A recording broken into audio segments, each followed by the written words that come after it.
ভাষায় মান্য ভাষা আমি বললাম, কলকাতার ভাষা আখাড়ি বলি, তার ফলে এই ছোটো ছোটো ভাষাগুলো আস্তে আস্তে মরে যাবে। দ্বারা পরিচালিত আমরা এই প্রথম ডক্টর আর.এস. চৌধুরী মেমোরিয়াল তার নামে যে স্মারক বক্তৃতা, তাতে যিনি বললেন তিনি পবিত্র সরকার, আন্তর্জাতিক খ্যাতি সম্পন্ন ভাষাবিদ, এবং তিনি যেভাবে বললেন সেটা মনে হলো যে আজকের দিনে এর চাইতে ভালো বক্তার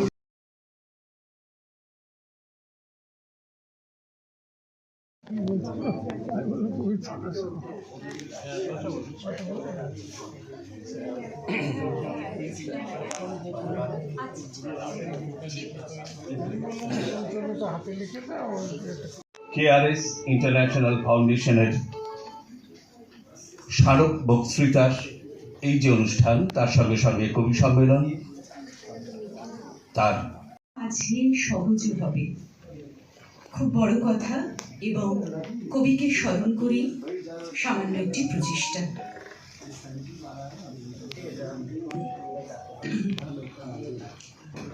জগৎ জুড়ে উদার সুরে আনন্দ গান। আমাদের গুরু শিক্ষক পবিত্র সরকার মহাশয়, উপাসনা সরকার, তাকে আমি মঞ্চে ডেকে নিচ্ছি। ধুরি দাদা রয়েছেন, আপনি অতিথিদের উত্তরীয় পড়িয়ে দিন। বিশ্ববাবুর হাতে পবিত্র সরকার তাকে তুলে দিচ্ছেন রাম আলহাদ চৌধুরী। এরপর ব্যাকি নাতির জন্য খুব উপযুক্ত হবে, নাতি নেবে, এটা উত্তরাধিকার সূত্রে নিতে হয়। বেশ, একটি পুস্তক তুলে দিচ্ছে। এটি হ্যাঁ, এটি বিদ্যাপতি উপরে সেইটা বই, এটি ওনার গবেষণা গ্রন্থ, এবং কলকাতা বিশ্ববিদ্যালয় থেকে এই বিষয়ে তিনি ডক্টরেট উপাধি লাভ করেন, এবং এই বিষয়ে আমার নিজেরও খুব সাজেশন ছিল যে এই বইটি। বক্তৃতা অনুষ্ঠানে আপনাদের সকলকে আন্তরিকভাবে স্বাগত জানাতে পেরে আমি গভীর আনন্দ ও গর্ব অনুভব করছি।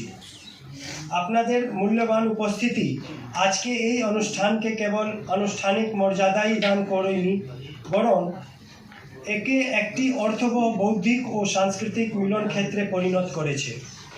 আজকের এই অনুষ্ঠানটি বিশেষ তাৎপর্যপূর্ণ, কারণ এটি শুধু একটি স্মারক বক্তৃতা ধারার সূচনা নয়, এটি এমন এক চিন্তাশীল শিক্ষক, মননশীল বুদ্ধিজীবী ও মানবতাবাদী ব্যক্তিত্বের স্মৃতি একাডেমিক অনুশীলন নয়, বরং এটি একটি গভীর বৌদ্ধিক ও নৈতিক প্রয়োজন। আমরা দৃঢ়ভাবে বিশ্বাস করি যে অধ্যাপক পবিত্র সরকারের প্রজ্ঞাসম্পন্ন ও আলোকপ্রদ বিশ্লেষণ আমাদের ভাষাকে কেবল ভাষার মধ্য দিয়ে। এরপর অনুষ্ঠিত হবে বহুভাষিক কবি সম্মেলন, বিভিন্ন ভাষায় উচ্চারিত কবিতা ভাষার জীবন্ত স্পন্দন, তার অনুভূতি, সংগ্রাম, স্বপ্ন।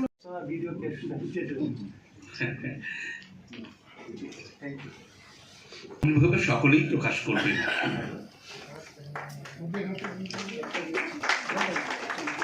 এটির লেখক রাম আলহাদ চৌধুরীর সঙ্গে অর্চনা পাণ্ডে। রাম আলহাদ চৌধুরী।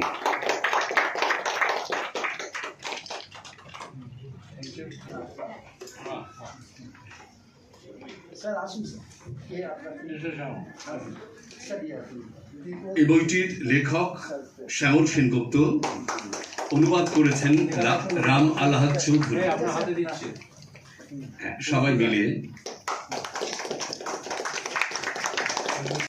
সরকার মহাশয়, সম্মানিত সাহিত্যিক ও কবিবৃন্দ, প্রিয় বন্ধুগণ এবং ভাষা চিন্তার সকল সহযাত্রী, আপনাদের সকলকে আমরা আন্তরিক শুভেচ্ছা, শ্রদ্ধা ও কৃতজ্ঞতা জানাই। আজকের এই সন্ধ্যায় আমাদের কাছে বহুমাত্রিক অর্থে বিশেষ তাৎপর্য বহন করে। প্রথম ডক্টর আর.এস. চৌধুরী স্মারক বক্তৃতা কেবল একটি আনুষ্ঠানিক আয়োজন নেই, এটি এক বৌদ্ধিক স্মরণ, এক মূল্যবোধের উত্তরাধিকারের এবং একটি গম্ভীর মনন। समकालीन समय एक गभीर ও মৌলিক প্রশ্নকে আমাদের সামনে উপস্থিত করে। আমরা প্রায় ভাষাকে দৈনন্দিন যোগাযোগের একটি স্বতঃসিদ্ধ ও স্বাভাবিক মাধ্যমে হিসাবে গ্রহণ করি, কিন্তু ভাষা কি কেবল ভাব প্রকাশের যান্ত্রিক উপকরণ মাত্র, নাকি ভাষা একই সঙ্গে ক্ষমতার বিন্যাস, রাজনৈতিক অবস্থান, সাংস্কৃতিক স্মৃতি ও প্রতিরোধের ক্ষেত্র? এই প্রশ্ন এবং ভবিষ্যতের দিশা নির্দেশ সহায়তা করে। আজকের এই স্মারক বক্তৃতা সেই বৃহত্তম মানবিক ও বৌদ্ধিক অভিযাত্রায় এক আন্তরিক স্বাগত জানাই এবং অনুষ্ঠানের সর্বাঙ্গীন সাফল্য কামনা করি। ধন্যবাদ, নমস্কার। একটু গুছিয়ে বলবার চেষ্টা করব। এমন নয় যে বিষয়গুলো আপনারা জানেন না। আপনার বলতে আমাদের মনে প্রথমে যেটা আছে যে আলাদা আলাদা ভাষা, বাংলা ভাষা, হিন্দি ভাষা, তামিল ভাষা, মারাঠি ভাষা, ইংরেজি, রাশিয়ান। কিন্তু একটু ভেবে দেখলে দেখা যাবে যে বাংলা ভাষা বলতেও আমরা ঠিক কী বুঝি সেটা আমাদের কাছে স্পষ্ট নয়।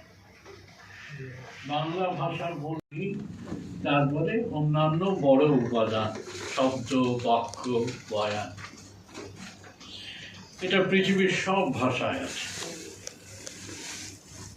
এমন কোনো ভাষা নেই যাতে এগুলো নেই বা যাতে এগুলো বেশি আছে। হ্যাঁ, বেশি আছে এই অর্থে। আবার মধ্যবিত্ত বুদ্ধিজীবী, সংস্কৃত পণ্ডিত, তার ভাষা একরকম চেহারা নেবে। শ্রেণী অনুযায়ী, জীবিকা অনুযায়ী অজস্র রকম বৈচিত্র্য হয় প্রত্যেক ভাষা। এখন সেগুলো কি বাংলা নয়? সেগুলো বাংলা, সেগুলো হিন্দি, সেগুলো ইংরেজি। আমরা অনেক সময় ওই ভাষাগুলোকে, যেগুলো স্বাভাবিক ভাবা জন্মগত ভাষা, সেগুলোকে ভুলে থাকি। আমরা ভুলে গিয়ে যে ভাষাটা শেষ পর্যন্ত এসে পৌঁছই, তাদের ওপর নিজেদের ভাষাটা চাপিয়ে দিতে যায়, যে কথাটা এইটা যাতে না হয়, এই জন্যে আমাদের দেশে যারা সংবিধান তৈরি করেছিলেন তারা একটা। আপনার কি মনে হয় স্যার যে 2014 পরে আমরা একটি ওয়ার্নিং সিগন্যাল যেরকম পেয়েছিলাম যে অন্ধ্রপ্রদেশ এবং তেলেঙ্গানা ভাগ হয়ে গেল, দুজনেই তেলেগু ভাষী, কিন্তু তারপরেও তারা ভাগ হয়ে গেল। এই নেহেরু যখন এই কমিশন বানাচ্ছিলেন তখন উনি বলেছিলেন যে একদিন আসবে কোনো দিন ভারতে যেদিন ভাগ। গুরুত্বপূর্ণ কিন্তু পূর্ব পাকিস্তান যে আলাদা হলো তা শুধু ভাষার জন্য নয়, কারণ একটা অর্থনৈতিক শোষণও চলছিল। পূর্ব পাকিস্তানে পাট বিক্রি করে পাকিস্তানের সবচেয়ে বেশি আয় হচ্ছিল, কিন্তু পশ্চিম পাকিস্তান তার আয়ের অধিকাংশ নিয়ে নিচ্ছিল। এটা হচ্ছে অর্থনীতির জন্য হতেই পারে, অর্থনীতির জন্যে আরও ভাগ হতে পারে। আমি সেটা মানে অবিশ্বাস্য বা অসম্ভব মনে করি না। তিনটি বই, সেটা দ্য এলিগেন্ট পাবলিশিং হাউস, তাদের বই এইটু, সেটা ভাষা দিয়েই, এবং ভাষার সব থেকে বড় স্মারক হচ্ছে গ্রন্থ, বই। আর অধম সঞ্চালকের লেখা একটি প্রবন্ধ গ্রন্থ। আরেকটা কারণ, এটি উৎসর্গ করা হয়েছে ওনাকেই, উনি জানেন। এটি স্যারাতে তুলে দিলাম। গান গায় সেই গান, তার বেশি করে না সে দান, আমারে দিয়েছে স্বর, আমি তার বেশি করি না। এই যে ব্যাপারটা, এটা চমৎকারভাবে ব্যাখ্যা করলেন। এবং শুধু তাই না, কিভাবে ভাষা এলো, বিভিন্ন অঞ্চলে কিভাবে বিভিন্ন রকম ভাষা এলো, ভাষার আধিপত্য কিভাবে হলো, এবং ভাষার সঙ্গে ধর্ম কিভাবে যুক্ত হলো, এবং এইটা বলতে বলতে বর্তমান সময়ে চলে এলেন। আমাদের ভাষার সংকট কোথায় এলো, এই সংকট থেকে উত্তরণ কিভাবে হবে, কিছু প্রশ্ন উনি ছুড়ে দিলেন আমাদের দিকে। এটা যদি আমরা পালন করতে পারি তাহলে সত্যি করে এই ধরনের অনুষ্ঠানের সার্থকতা। না হলে শুধুমাত্র এলাম, শুনলাম, ভুলে গেলাম, এটাই হবে। কিন্তু ফিরে গিয়ে যদি আমরা না পড়ি, না বোঝার চেষ্টা করি, তাহলে কিছুই হবে না। আশা করব হাসে সেই ফুলেতে রবি ঠাকুর, নজরুল আজ হাসে।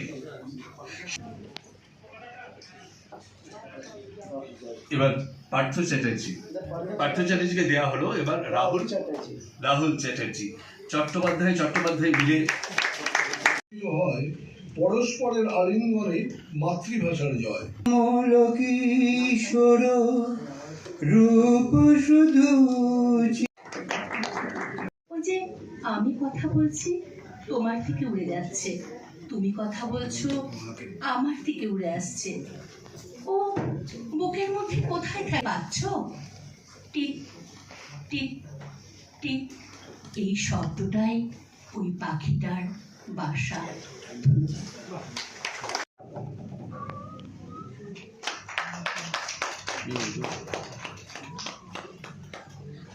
बेरुखी लगे थे मेरे इस व्यवहार में, पर मुझे लगता है कि मेरी सोच सही है। जिद भी पूरी होती है अगर माता पिता साथ होते हैं। नमस्कार, शुभ संध्या। मैं अंतर्मन से स्वर्गीय श्रीमान एवं श्रीमती चौधरी जी को श्रद्धांजलि अर्पित करती हूँ। सम्माननीय शिक्षक की कोशिश है बेहतर इंसान, उसे कोई हड़बड़ी नहीं कि वह इश्तहारों की तरह चिपके, जुलूसों की तरह निकले। এবার ভাষা বলতে হিন্দিতে একটা প্রচলিত প্রবাদ আছে। প্রবাদ হচ্ছে 4 কোষ মে পানি বদলে 8 কোষ মে বাণী।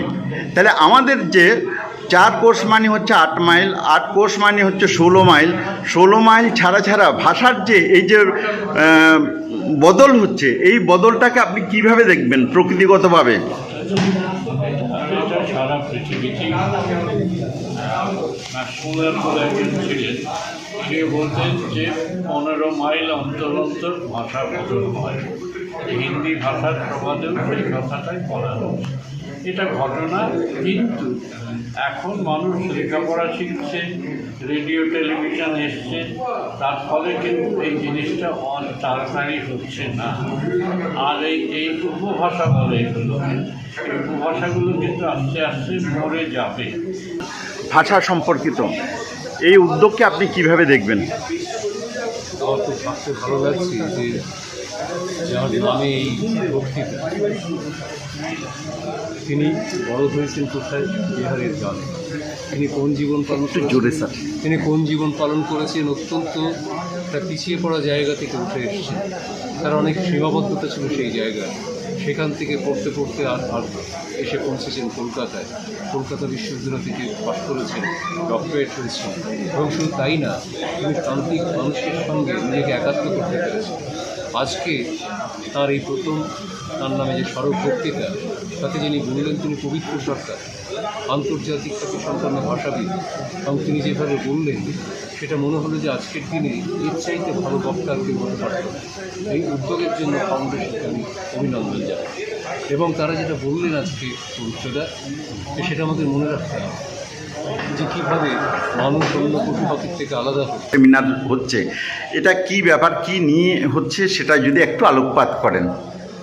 আজকে কেআরএস ইন্টারন্যাশনাল ফাউন্ডেশন দ্বারা পরিচালিত আমরা এই প্রথম ডক্টর আর.এস. চৌধুরী মেমোরিয়াল লেকচারটা শুরু করেছি, এবং এই লেকচারটা ডেলিভার করেছেন রবীন্দ্রভারতী বিশ্ববিদ্যালয়ের প্রাক্তন উপাচার্য এবং বিশিষ্ট ভাষাবিদ প্রফেসর পবিত্র সরকার মহাশয়।